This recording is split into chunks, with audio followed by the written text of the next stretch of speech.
മണി task പൊളിച്ചടുക്കിയിരിക്കുകയാണ്. ഈ task എങ്ങനെയായിരുന്നെന്ന് കൃത്യമായിട്ട് പറയാം. ഓരോരുത്തർക്കും എത്ര രൂപ കിട്ടിയെന്നും പറയാം. ആദ്യം തന്നെ ഇവർ ഗേറ്റിൻ്റെ അവിടെ പ്രധാന വാതിലിൻ്റെ അവിടെ ഇങ്ങനെ വെയിറ്റ് ചെയ്ത് നിൽക്കുകയാണ് ബസർ ശബ്ദത്തിന് വേണ്ടിയിട്ട്. ഇവർക്ക് 1 മിനിറ്റാണ് സമയമുള്ളത്. ഈ 1 മിനിറ്റ് കൊണ്ട് ഇവർ പുറത്ത് കിടക്കുന്ന ഒരു കാറിൽ കുറേ അധികം പണം വെച്ചിട്ടുണ്ട്. ആ പണം ഇവർ പോയി എടുത്തുകൊണ്ട് 1 മിനിറ്റിനുള്ളിൽ തന്നെ ഇവർ വീടിനകത്ത് തിരികെ കയറണം. ആ പണം കൈക്കലാക്കിയ ശേഷം വീടിനകത്ത് കയറണം. ഇനി ഒരു പക്ഷേ അവർക്ക് പണമായിട്ട് വീട്ടിലേക്ക് തിരികെ കയറാൻ പറ്റിയില്ലെങ്കിൽ അവർ എവിക്റ്റായി പോകുന്നതാണ്. അങ്ങനെ എവിക്റ്റ് ആയാലും അവർക്ക് പണം ലഭിക്കുന്നതല്ല. അപ്പോൾ ഇവർ 3 പേരും കറക്റ്റ് ആ പ്രധാന വാതിലിൻ്റെ അവിടെ നിൽക്കുന്നു. ഡോറ് തുറക്കുന്നു. അപ്പോൾ ബസർ ശബ്ദം കേട്ട ഉടനെ തന്നെ അവർ 3 പേരും കത്തിച്ചു വിടുന്നു. നേരെ അവിടെ നിർത്തിയിട്ടിരിക്കുന്ന ഇനോവ കാറിൽ അവർ കയറി തപ്പുന്നു. അവിടെ ആ കാറിൻ്റെ അകത്ത് അരിച്ച് പെറുക്കുന്നുണ്ട്. എല്ലാ സ്ഥലത്തു നിന്നും ക്യാഷ് എടുക്കുന്നു.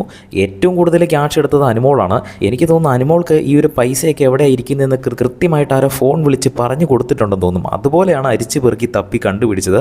എന്തായാലും അനുമോൾ പൊളിച്ചു. 1,40,000 രൂപയാണ് അനുമോൾക്ക് കിട്ടിയത്. 20,000 രൂപയാണ് ആദില കളക്ട് ചെയ്തത്.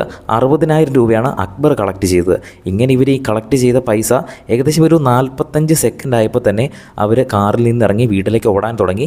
അക്ബർ ഈ ഒരു ഗ്യാപ്പിൽ എണ്ണുന്നുണ്ടായിരുന്നു. അക്ബറും അനുമോളും സമയം എണ്ണുന്നുണ്ടായിരുന്നു. ഓരോ സെക്കൻഡും എണ്ണിക്കൊണ്ടാണ് ആ ഒരു കാറിൽ നിന്ന് ക്യാഷ് പെറുക്കിക്കൊണ്ടിരുന്നത്. അങ്ങനെ ഏകദേശം 45 സെക്കൻഡ് ആയപ്പോൾ കാറിൽ നിന്നിറങ്ങി വീട്ടിലേക്ക് കയറാൻ തുടങ്ങി. അപ്പോൾ വീട്ടിലേക്ക് കയറുന്നതിന് മുൻപായിട്ട് ഈ പ്രധാന വാതിൽ ഇങ്ങനെ അടഞ്ഞുകൊണ്ടിരിക്കുകയാണ്. അപ്പോൾ വീടിൻ്റെ അകത്തുള്ളവർക്ക് ഇങ്ങനെ ടെൻഷനാണ്. അയ്യോ ഇവർ വരുമോ വരില്ലയോ. അപ്പോൾ 50 സെക്കൻഡൊക്കെ ആയപ്പോൾ ഇവരിങ്ങനെ പെട്ടെന്ന് വരാൻ ഇങ്ങനെ അകത്തു നിന്ന് ഇങ്ങനെ കാറി കൂവി പറഞ്ഞുകൊണ്ടിരിക്കുകയാണ് നൂറയൊക്കെ. അപ്പോൾ തന്നെ അവർ പറഞ്ഞ ഉടനെ തന്നെ അക്ബറും അനുമോളും ആദിലയും ഉടൻ തന്നെ കയറി വന്നു. അനുമോളും ആദിലയൊക്കെ പറന്നാണ് ഇറങ്ങി വന്നത്. അക്ബറാണ് ആദ്യം കയറിയത്. രണ്ടാമത് അനുമോളും, മൂന്നാമത് ആദിലയും കയറി വന്നു. അങ്ങനെ ഈ ഒരു ടാസ്ക് അവർ വിജയകരമായിട്ട് തന്നെ പൂർത്തീകരിച്ചു.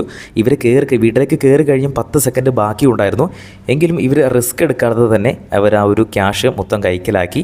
എന്തായാലും നല്ല കിഡിലൻ ടാസ്ക് ആയിരുന്നു. നിങ്ങൾക്ക് ഈ ഒരു ടാസ്ക് ഇഷ്ടപ്പെട്ടെങ്കിൽ താഴെ ഒന്ന് കമൻറ്റ് ചെയ്യുക. വീഡിയോ ഇഷ്ടപ്പെട്ടാൽ ഒന്ന് ലൈക്ക് ചെയ്യുക. കൂടുതൽ അപ്ഡേറ്റ്സിനായിട്ട് ചാനൽ സബ്സ്ക്രൈബ് ചെയ്യുക.